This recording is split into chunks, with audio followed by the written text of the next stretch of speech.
Be ready. 5 seconds.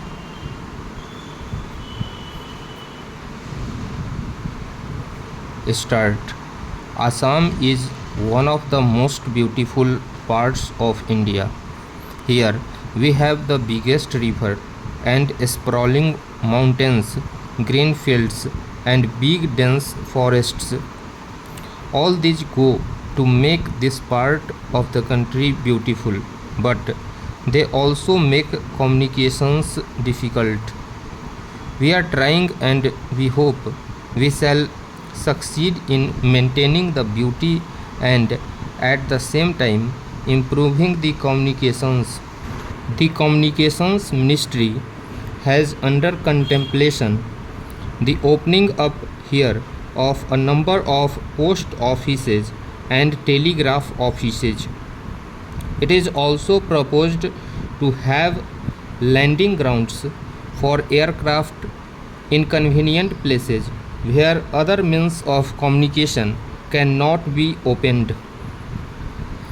When the partition came more than 50 years ago, the country was in a very difficult position regarding food. We were importing a huge quantity of food grains from foreign countries. Thank God, we are now nearly out of the wood and are able to produce enough for our needs. In the same way, we hope we shall be able to surmount other difficulties which still confront us.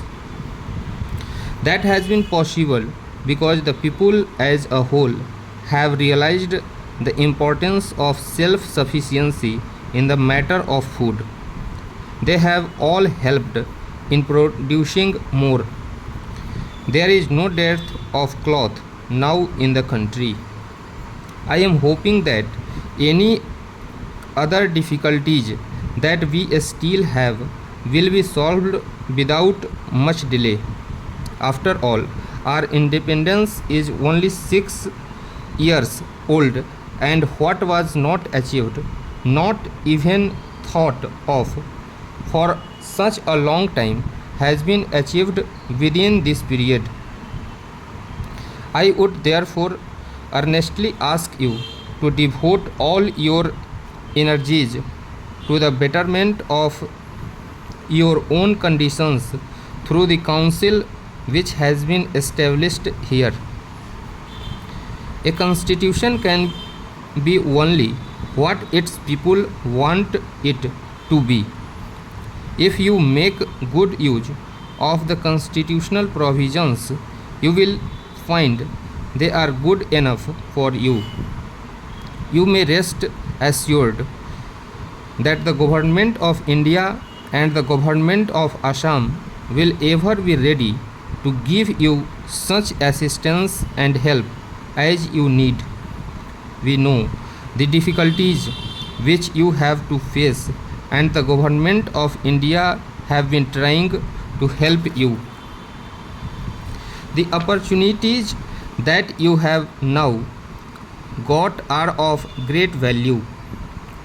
They place your destinies in your own hands, and we are ready to give you such assistance as you require. This position has not been earlier when India was not free. You have mentioned the services of the missionaries. I am glad to be able to bear testimony to the very good work that the missionaries have been doing in various parts of the country. I have before this borne testimony to this fact on several occasions. I am therefore not surprised that you have spoken so highly of them. I would only suggest most respectfully one consideration for them. All of us, whether Christians or non-Christians, appreciate their services. But as Mahatma Gandhi used to say, we would have appreciated their service all the more if they had not been conditioned by one thing and rendered purely out of love for you and not with a view to conversion. But that is a point which they have to consider. Our Gita tells us that our objective should be to do, to serve, leaving the results in God's hand. It tells us not to hanker for results but only to serve. If the service had been rendered in that spirit, it would have been still more welcome. Our Constitution pledges itself to give freedom to every individual in the country to have any faith he likes. A Christian is as dear to India as a Hindu or a Muslim or a follower of any other religion. We know too that a Christian regards himself as an Indian as much as a Hindu does. That has been one of our great points, not only now but since time immemorial. To you who live in these hills, it is not necessary to point out that for reaching a peak you can go by several routes. We want everyone to feel that the peak is his and he can reach it by any route that he chooses.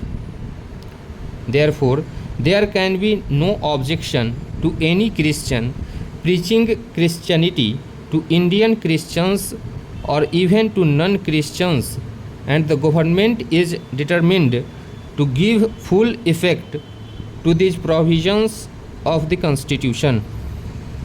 I know that for some time past, some kind of agitation with regard to missionaries has been going on. There is no objection to any Christian preaching his religion. If any objection has been taken, that is not due to the preaching of Christianity, but due to other kinds of activities which some of them have been allegedly carrying on. There is even less objection to any social service which anyone has to render to the people. But at the same time, we expect that those who come to our country for this purpose will confine their activities to preaching alone, and if that is done, there can be no difficulty whatsoever there. Stop.